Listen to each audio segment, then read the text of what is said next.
kārtējs, interesantais un mazliet sāpīgais stāsts par zālājiem.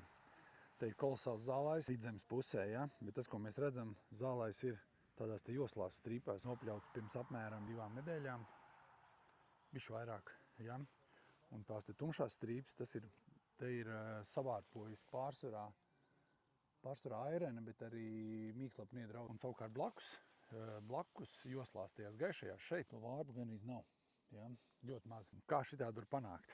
To var panākt tad, kad pļauj ar pļaumašīnu, kas ir no 3 daļām, un tā viena daļa netīšām pārregulējās uz zemāku pļaušanas augstumu. Un tagad tā, tur, kur ir izvārpojis, tur pļaušanas augstums bija augstāks. Tā kā mēs parasti arī iesakām 10 cm, kas ir minimālais pļaušanas augstums vispār šādu veidu zālājiem, parasti ieteicamais.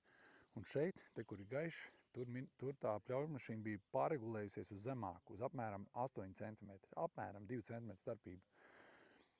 Un visur, kur zāle nopļaut zemāk, tur zāle nav savārpojusi. Visur, kur zāle ir nopļaut augstāk, tur zāle ir savārpojusi.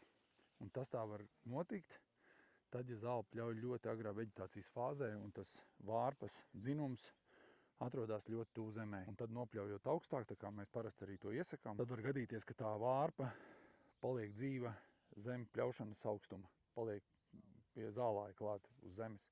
Un tad viņi pāris nedēļas laikā pēc pļaušanas izšauš šitā ārā. Tā kā jauna pieredze, es pēc tam parādīšu, ja man atsūtīs saimnieks video, kā izskatījās tas zālājs nākamajā dienā pēc pļaušanas.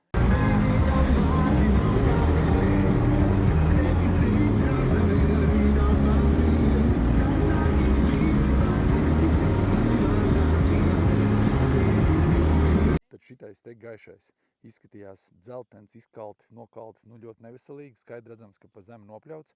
Tā viņš arī pamanīja to, ka kaut kas nav ar tām pļaujmašīnām pareizi vai vienādi. Savukārt šitais izskatījās zaļš, veselīgs, tāds, kurš gatavs tūlīt attaukt. Ja?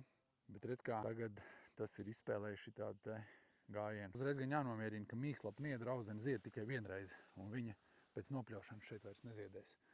Aireni gan var izšaut vēl kādu reizi. Un tā kā tāds interesants stāsts. Šitādi te mājās neatkārtojiet, mācīties no citu cilvēku iegūtās pieredzes un ļoti vērtīga, manuprāt, pieredze. Čau!